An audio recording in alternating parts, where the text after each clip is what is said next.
This tutorial we're going to go through is about using Illustrator as an experimental tool using the Autotrace. So the first thing we're going to do is we're going to jump into Photoshop.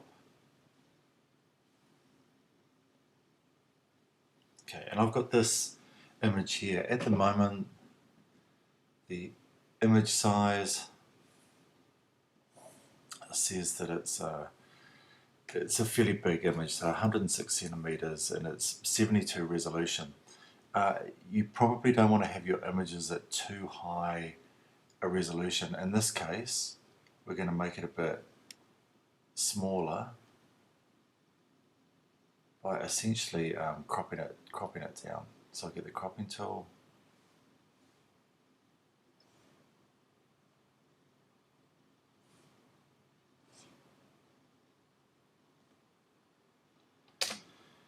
Hit enter on that, and I'll just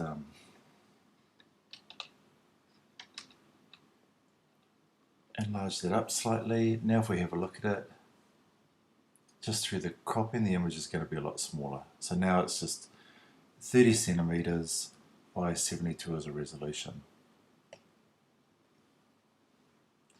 So the first thing I'm going to do here is I'm going to clear cut it to the figure. So if I hold down here, I'm going to get the object selection tool. So the object selection tool is a great way to pick an object now, where if we drag around the person, for our purposes, it actually does a pretty good job. In fact, there's nothing that I can kind of, I would really change on here. It's a little bit of hair here, so if you want to add to the selection, you just hold down the shift key. And you can add little bits on. That's a wee bit too much. So if I hold down the Alt or the Option key, I can subtract some of these areas out as well. Alt again. And there we go, it's starting to define it. I'm not going to worry about this bit here. We just want a reasonably rough cutout. So over here I'm going to click on the lock to undo it, and that means I can now turn this selection into a mask. So if I come down here, click on the mask tool, and there we go. I've got a mask beside the layer, and this image is now cut out. So I'm just going to save this.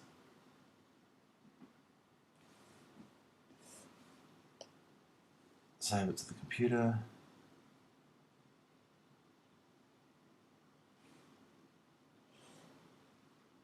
Desktop, and in this case I'm going to make a new folder. Just going to call it Autotrace, create, give it a name, it's a Photoshop file.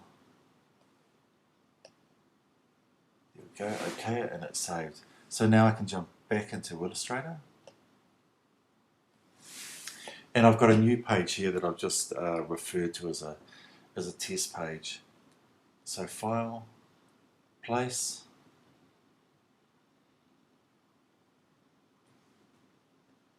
Desktop, and I'll find that folder that I made, Autotrace. Here's my image.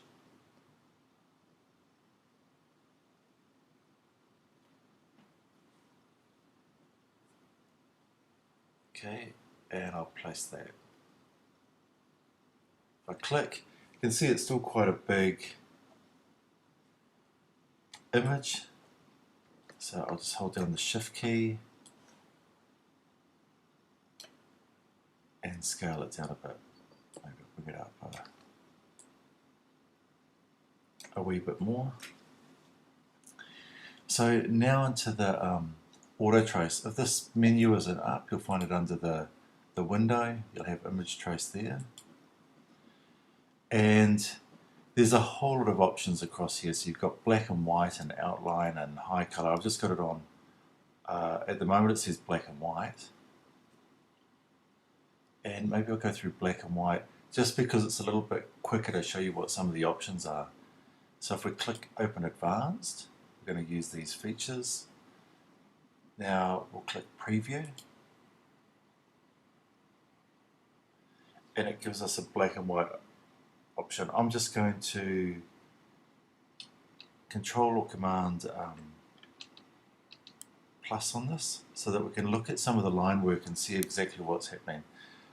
Threshold for black and white is just going to make it darker or lighter. The paths, if we put it on low, you can see what happens to the edge. It becomes a bit more graphic. It's not following the image too tightly. If we go the other way, it can become too much. It becomes really, really bitsy. So we want to pull that down to about 3/4 is usually pretty good. Corners, do you want less? So it's going to become more organic. More, it's going to become a little bit sharper and more angular. So again, I'm probably going to push that more to the lower side. The noise is this kind of fractured detail, all these little bits. So if I hold down the spacebar and just move the image up to look at the chin, you'll see it a bit better. So when the noise is low, you can see all the little bits starting to turn up. If it's up high, it's going to ignore all these little wee bits and pieces. I'm going to play with corners a little bit more. I might push that right down to the bottom, and the noise just down. I shall push that right up to the top as well. The method, at the moment we're going to have this first box ticked, and we'll see an example later on that shows us for the reason why. And now I'm going to just reduce this image back down again, and we're going to put it into color this time. Automatic. Put it on automatic because it's a color image. So it's going to do it in color. Now the threshold this time refers to the number of colors. So at the moment I've got it on 25. I can bump that up a bit.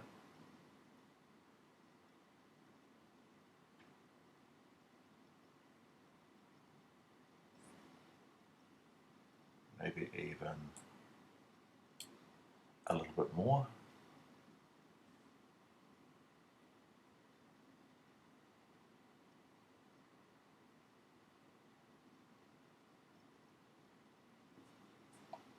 And one more go, give it a little bit more.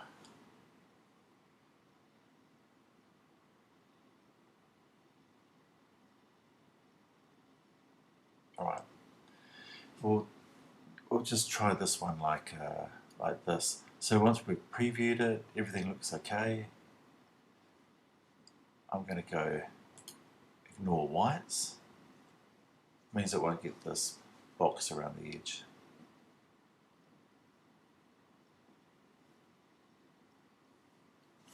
And now I go Object, Expand. Yep, just go OK. And so it's now going to break it down into all the line work. Now I can click off the image. And what I use to play with is I use the direct selection tool. So if I click on that, and I drag around the image to about here, then I can start to do things like, okay, the fill, I'm going to have it as none.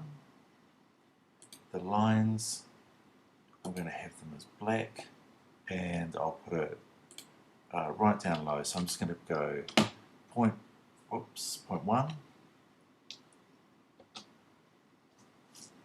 click off, so you can start to see what's happening. Because the color count is so low in here, if I click on, let's say, let's try this color here. If I select that and I go select, same fill color, it'll go through the rest of the image, picking all the same colors. This works well when it's an image that doesn't have too many colors. Then you'll get things that line up. If it's a very complex image, you click on one thing and every other color is a little bit different. So I can color that, so full of blue, and a line with none. Now the thing that can be quite nice with this sort of imagery as well is, one, you can select out areas. So if I shift, click, find a few images, you can chuck them with a color. So again, a line of none. I could give it the same kind of black outline, but I'll just leave it as none. The direct selection tool as well, if I drag around an area and let go, you can see that these points around here, the dots are white, and these points are darkened in. So these ones have been selected. So it's kind of a two-part process. If I hit delete once, it gets rid of those darkened ones, and you can see that everything else has gone dark. So if I hit delete again, it gets rid of all of it. Now I think that's a bit much, so I'm going to go Command Z and bring back part of it.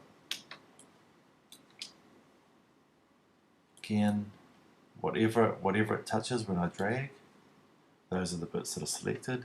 Delete, just cutting a little path through there. So you can really start to open the image up and get these kind of unique options. An area like this, if I click and drag, it's going to move a piece. Command Z. So I go Command Y into the key line, and then I'm back to this mode again. Command Y will take it back to preview, and I can do it from here. So delete. In this case, when you're going through colors, the first delete doesn't do so much of a good job. It kind of takes out a chunk that doesn't look so organic. If I hit delete again, then this kind of fracturing becomes a lot more interesting. Let's just reduce down so we can see what we're getting. We can select across part of the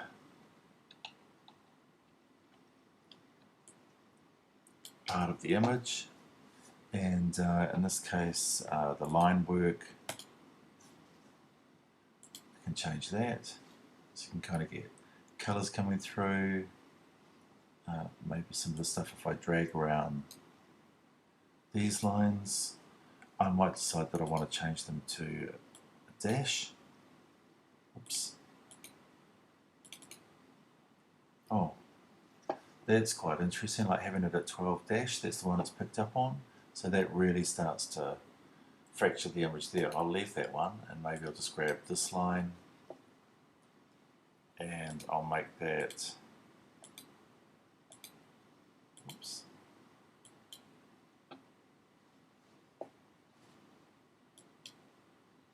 a little bit smaller. So let's just try 1. And you can see the little dotty line going through it. You get some interesting effects here. We have a solid line and a dotty line with two paths that are kind of overlaid. You'll find with some of the stuff, I'll go Command Y. If I move it, there's actually the same shape underneath it.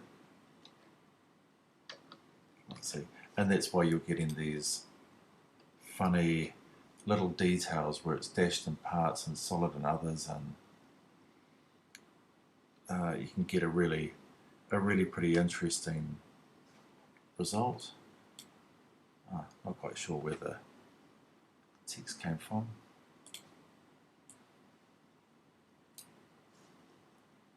I'll open up the here a bit. On delete, you can get some really interesting results when you thicken up the lines a bit. Let's try some through here. So we'll thicken them up a bit. 2 point. Change the color. We've got these curves here where we can round it off a bit. So if we look at these edges, we'll just enlarge up on these. So rather than having the square edge, or maybe some of them can be left square, and you can select other lines and kind of round them off. I'm just going to have them on round at the moment. I'm not going to round the corners so that you end up with these kind of sharp modes that pick out, but with the kind of rounded caps. So corners are sharp and the caps or the ends are rounded. Just down on that a bit. Of course, you have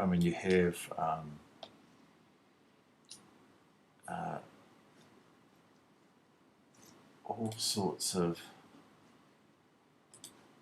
options here. If I click on this, you can see everything's selected. I've got the selection tool now. I can go Object, Ungroup, and just keep ungrouping until it doesn't do it anymore. And then all of these areas are going to start to become a bit more independent.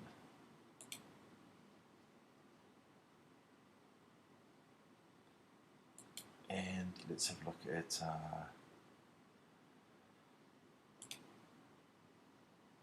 attributes. Is it?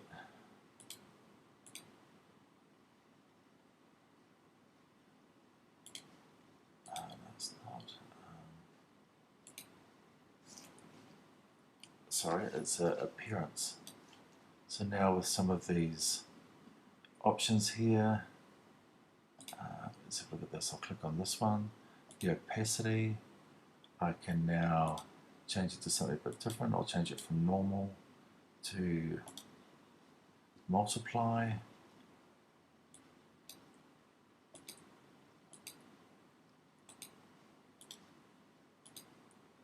And let's expand it up a wee bit. Check the appearance in here. I don't know if that really looks all that glamorous to be honest. Okay, so multiply with a bit of yellow, because some of these shapes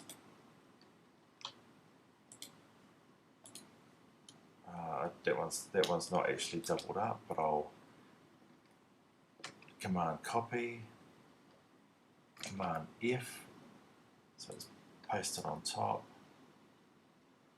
and I've scaled up a bit, and then this one I'll go in appearance, opacity, change that to multiply, see what happens here. Not too much, so let's try overlay. It's pretty subtle. I'd need to go to another colour, I think, before it starts to make any great difference.